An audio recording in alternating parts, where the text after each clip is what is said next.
bienvenue à Rob City Chess. Bon, aujourd'hui, il s'est passé quelque chose pour moi de très motivant. Comme vous savez, durant la dernière année, j'ai réussi à augmenter mon niveau de jeu online. Puis, online, je veux dire, si j'ai réussi à augmenter mon niveau de jeu online, augmenter le niveau de jeu, c'est augmenter le niveau de jeu finalement. Mais ce qui est intéressant ici, c'est que en partie rapide, sur lichess, j'ai atteint aujourd'hui 2200. Alors, wow. Je vous avouerai que je suis très fier de ça. Je suis très heureux que c'est arrivé. Comme vous savez, je joue aussi sur chess.com. Sur chess.com, j'avais atteint au-dessus de 2000. Et sur lichess, mais là, j'allais pour atteindre au-dessus de 2200. Je joue beaucoup plus sur lichess que sur chess.com, mais j'aime les deux. Puis, ce qui se passe maintenant, la difficulté parfois, c'est de trouver des joueurs qui veulent jouer des parties un peu plus longues. Donc, vous pouvez voir comme en partie lente, un peu plus lente, j'avais 2123, je me rendais à 2160 ou quelque chose comme ça. Puis, ce qui se passe, c'est ça devient un peu plus plate parce que les joueurs, ça prend beaucoup de temps avant que quelqu'un accepte de jouer. Sérieusement. Quelqu'un que j'essaye d'avoir un niveau à peu près équivalent. Alors, j'ai décidé de me concentrer après sur les parties rapides. Puis les parties rapides, la plupart du temps, je joue des 15 minutes plus 10 secondes.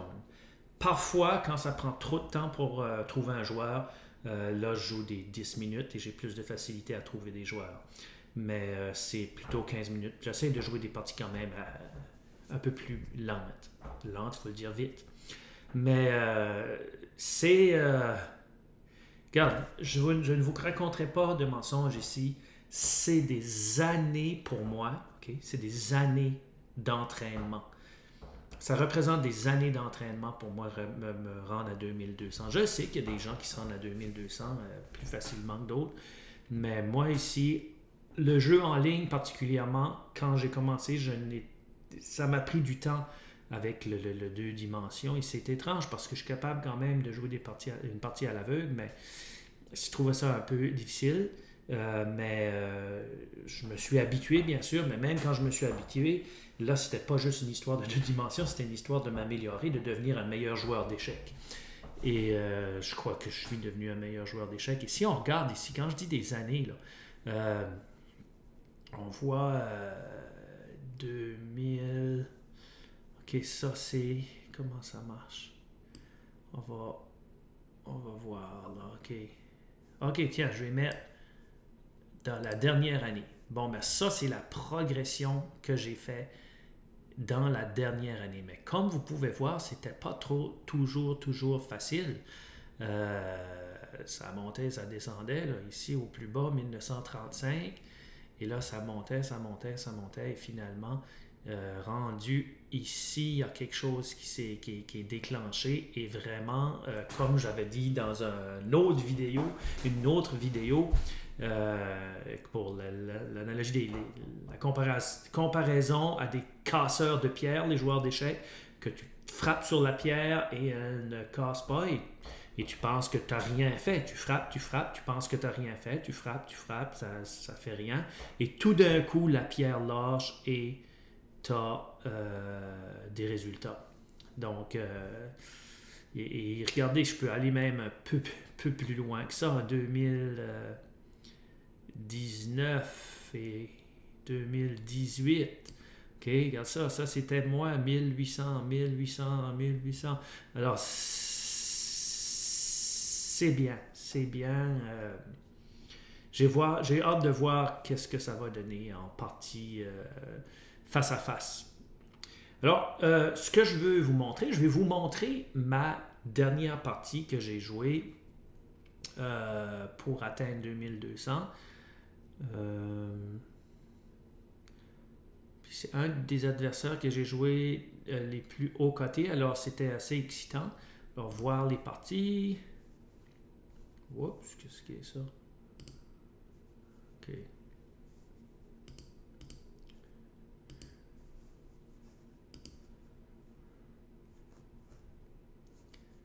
Bon, ici, j'ai joué 10 plus 0 parce que j'avais juste ça de temps. Et encore une fois, le 15 plus 10 me prenait trop de temps à arriver, donc j'ai été chercher 10 plus 0 pour cette partie-là. J'avais les blancs. J'avais les blancs et j'ai joué D4. G6. Ici, je vais enlever. Donc D4, G6, cavalier C3. Alors ici, ce qu'il faut comprendre, c'est que dans toutes les années que j'ai joué aux échecs, la grande majorité du début de mes années, j'ai joué E4. C'est ce que je jouais. J'étais un joueur de E4. Donc ici, on va voir que par transposition, c'est comme si j'ai joué E4. J'ai trouvé ça assez étrange, le E6 ici. Mais ce qui se passe des fois quand tu joues contre des joueurs, je m'en aperçu assez vite, quand tu joues contre des joueurs, parce que lui est 2200 quelque chose, des joueurs assez forts, disons, là, 2227, parfois ils vont faire comme des ouvertures vraiment différentes qui peuvent vraiment porter à confusion. Donc, qu'est-ce qu'on fait dans ce temps-là? On fait ce qu'on sait mieux faire, c'est-à-dire développer ses pièces rapidement. Et dans cette ouverture-ci, souvent, ça peut devenir assez sanglant. Donc, cavalier E7. Dame D2. Alors là, on voit déjà qu'est-ce que je veux faire. Je veux faire le grand roc, puis ça. Probablement échanger mon fou de couleur noire contre son fou de couleur noire pour attaquer le roc. Et là, mon adversaire fait F5. Alors, disons il n'a pas très froid aux yeux, comme on dirait. Il n'a pas froid aux yeux. Il n'est pas peureux. Mais comme je vous dis, probablement qu'il fait ça parce que ça a déjà fonctionné. Il ne fait pas ça, lui, juste pour je vais perdre 10 minutes de mon temps juste comme ça. Ça fonctionne, ces choses-là, des fois. Donc, ici, j'ai décidé de laisser la tension au centre et de vouloir échanger mon fou. Et là, il joue roi F7. C'est comme, c'était presque insultant, mais en même temps, comme je vous dis, je sais, moi, pour avoir joué plusieurs parties, que même des coups douteux et très étranges peuvent, quand tu joues contre un bon joueur, peuvent se retourner contre toi si tu deviens trop offensif, disons, trop. Ou si tu... plutôt si tu n'es pas... comment dire...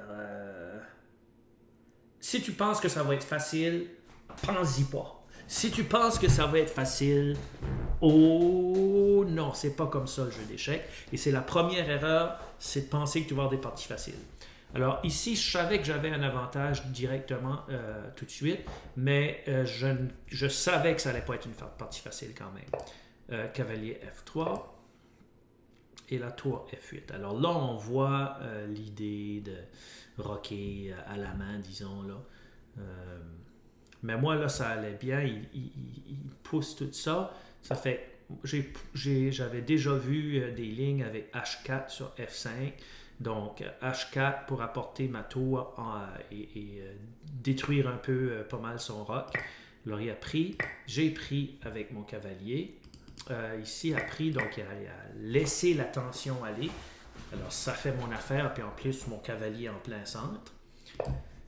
Puis, OK. Lui apportait, c'est ça qui était son idée.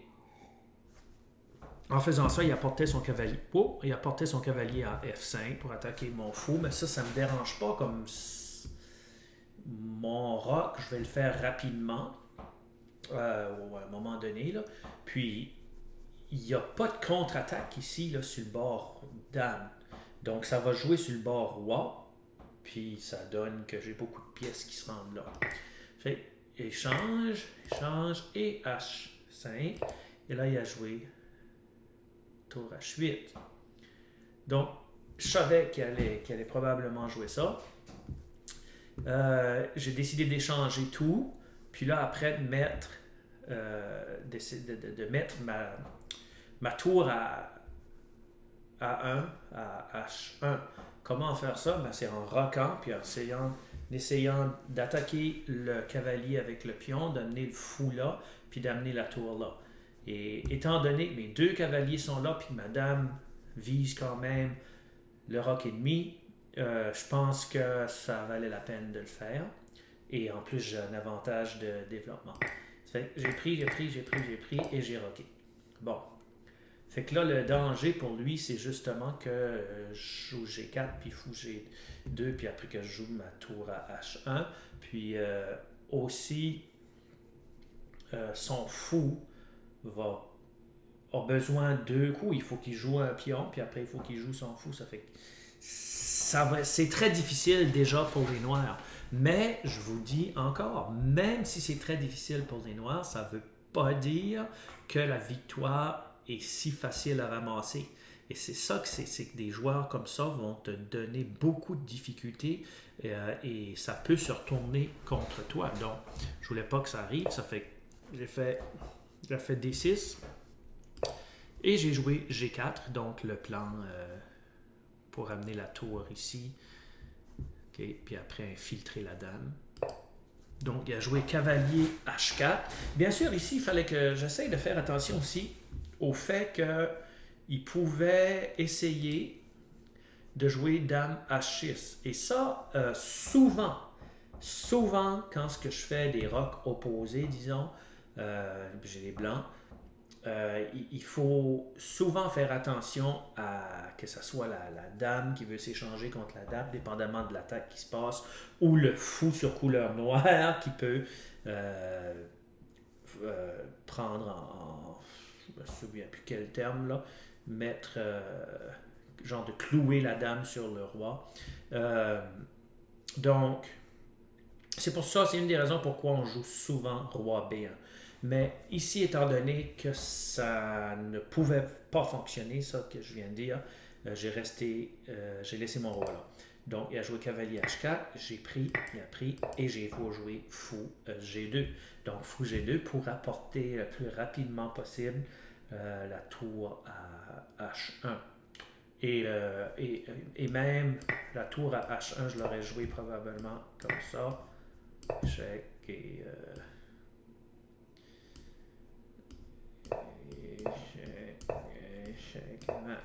OK? Bon. Ça fait quand tu as des coups comme ça, tu as une bonne idée que ça va bien. Donc, ici, il a joué dame H6, qui était fatigant, qu'il fallait que je trouve le coup. Mais le coup n'était pas si difficile à trouver. Mais, ouais. Ça fait si j'avais échangé, ça n'aurait pas été... Quand tu as l'attaque sur le roi, tu n'échanges pas les dames. C'est-à-dire, c'est quoi qu'il faut comprendre, là. Tu ne veux pas échanger les pièces, tu veux continuer à attaquer. Donc, j'ai joué F4, puis là, la menace ici, là, c'est de jouer la tour à H1. Et où est-ce que va la dame? Est-ce que la dame va? Je ne sais pas. Elle va nulle part. Elle est perdue si je peux jouer tour H1. Donc, il a joué E5. Ici, pourquoi je n'ai pas joué tour H1? C'est parce qu'il prenait mon pion. OK? Tu sais, tout le temps trouver, c'est assez fatigant. Mais c'est ça que c'est des bons joueurs. Tout le temps trouver, même dans des positions terribles, tout le temps trouver des petites choses qui peuvent faire une différence. Donc, ici, il fallait que j'arrête ça. J'ai joué cavalier G5. Il a pris le pion. Et j'ai joué tour H1. Donc ici, je n'ai pas réussi à gagner sa dame parce qu'il y avait fou H5. Mais regardez bien, alors on va passer d'un bord à l'autre de l'échiquier. Et bien sûr, le fou capture B7. Puis là, ça va bien. Mais même si ça va bien, l'adversaire, ça va plus que bien, l'adversaire m'a quand même donné du fil à retordre, comme vous pouvez voir. Et bien sûr, au niveau du temps, moi, j'avais quand même pris assez de temps. Puis, pour les derniers coups, ça a été... Et j'étais nerveux, je dois dire que j'étais nerveux parce que je savais que j'allais probablement passer au-dessus à 2200. Donc, les derniers coups ont été assez stressants. Puis, mais finalement, tout s'est bien passé et j'ai gagné. Mais il n'a pas lâché du tout jusqu'au match final. Alors, jusqu'au match final, je pense pas qu'il y a beaucoup apprécié cette partie-là parce que vraiment, j'ai eu l'avantage du début à la fin. Mais comme je vous dis, même si ça paraît que non, c'était vraiment une partie sanglante, c'est quand même très difficile quand tu joues contre un bon joueur parce que il va toujours te mettre des petits bâtons dans les roues un peu là, pour essayer de te déconcentrer d'une certaine façon. Pas déconcentrer, mais oui. Ça fait... C'est ça, j'ai réussi finalement à atteindre 2200 sur l'e-chess, ok. Wow. Alors, ça, mes amis, c'est